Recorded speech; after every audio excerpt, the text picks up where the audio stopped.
welcome to this edition of Barbershop Talk. We're excited to have you here at Jackson's Barbershop in Beaver Falls, Pennsylvania.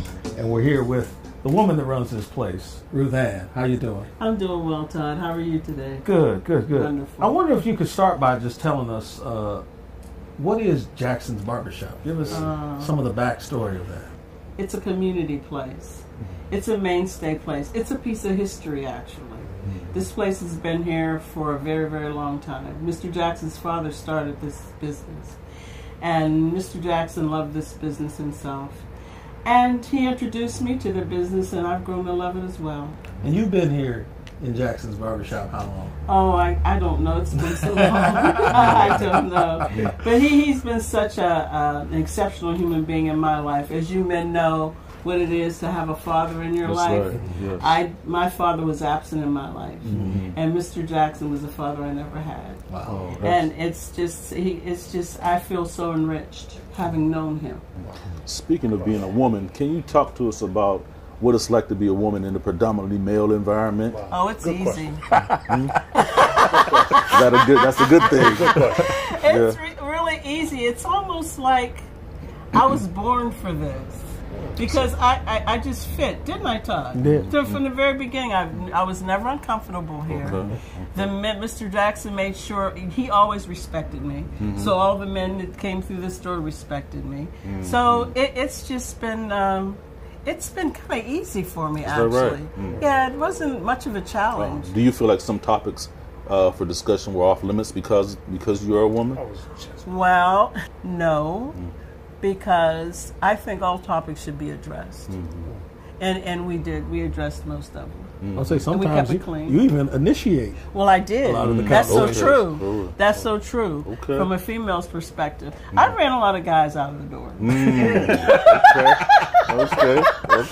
You have been privy to being on some conversations. Yeah, see, you got a lot inside. of women are not. Absolutely. Yeah. And I've learned so much about you men. That's right. You got So some much. insights. Yeah. I know time will not permit you to tell what you've learned, but what would you say are some interesting things you've learned about men from where you stand? I guess one of the things I could say is, for the most part, you men are hard-working men and you love your families. And I found that to be true in most men that I've been in contact with here in this business. So you would say that goes against the stereotype? Yes, it does. I'm going to say thank you for saying Yes. Yes. Yeah, and it's needed because you men, you work hard. A lot of you do, and you sacrifice a lot, and I know it's not said enough, but I appreciate you men. I do. I really do. That's a big thing. I really do. I can see you being Because popular. what I know for sure about men is that you all need to feel needed. No, that's you got that. Yeah. And it just fits. It's almost like God just ordained me to be here. It's like because when Mr. Jackson asked me to come and work here for him, I said to him, I don't know how to cut hair. And he says, well, that's a small part of business. What he said to me is that you have the countenance for the public, and you'll be good for the public. So when he gave me this opportunity, and I picked up the clippers for the first time in a comb, he said, oh my God, you're a natural. So I had the gift in my hands. All I had to do was go get my barber's license. Right. Okay. It was a gift.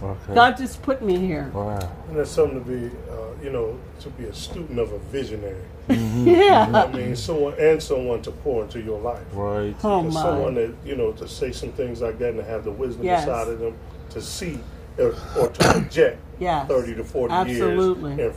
And, going forward, Yes. to say you are natural. That's what he that said. that ties into the father piece we were talking about. 'Cause Yeah. that's what a father does. Exactly. He can see what Absolutely. you have, train you up in Yeah. the way you should go. He saw, he saw something Yeah. in me I didn't see in me. Right. Wow. And he was a very wise man, wasn't he, That's Todd? indeed. He gave you a lot of good advice. Gave you good advice. Yeah. Gave you advice when you wanted it and when you didn't want want it. it. But it was the right it was advice. true. It was the Yeah. right advice. Yeah. Yeah. Take that. Yeah, and I must say, I feel so honored to be a part of this place. I was gonna say, and if you didn't get the advice in this front chair from him, you knew you were getting it when you came to the chair back here with Absolutely. That's for sure. So you was able to get the father and mother effect. I did. That's good stuff. Yeah, That's good I stuff. did. That's good Something stuff. Yeah. I I can be honest to say I do not know Mr. Jackson, but now a little more. I think I know him a little more now. Yeah, he's an exceptional because human you being. know Jackson's Barbershop. Everyone knows Jackson's Barbershop, Right. but now I know a little piece of Mr. Jackson, and what he meant to this community. Yeah, absolutely. He was loved. He was adored. He's left a legacy. He has. We talked about again. That's what a father does. Absolutely. Leaves a legacy. Absolutely. Speaking of legacy, down through the years, how have you seen this business change? I don't know that it's changed an awful lot other than just generations of people coming through. I don't know. It's such a mainstay. I'm and glad everybody that leaves and comes home, they always stop here. I'm glad you said that about the barbershop, because that's indeed why we're in a barbershop for this show called Barbershop Talk. Yes. Because the barbershop is a mainstay of the African American Yes, community. Right. Ruth Ann, we're so thankful that you would have us here to spend the day at Jackson's Barbershop. Thank you for coming. And we thank you for tuning in to Barbershop Talk, Yeah. and we look forward to seeing you in future episodes.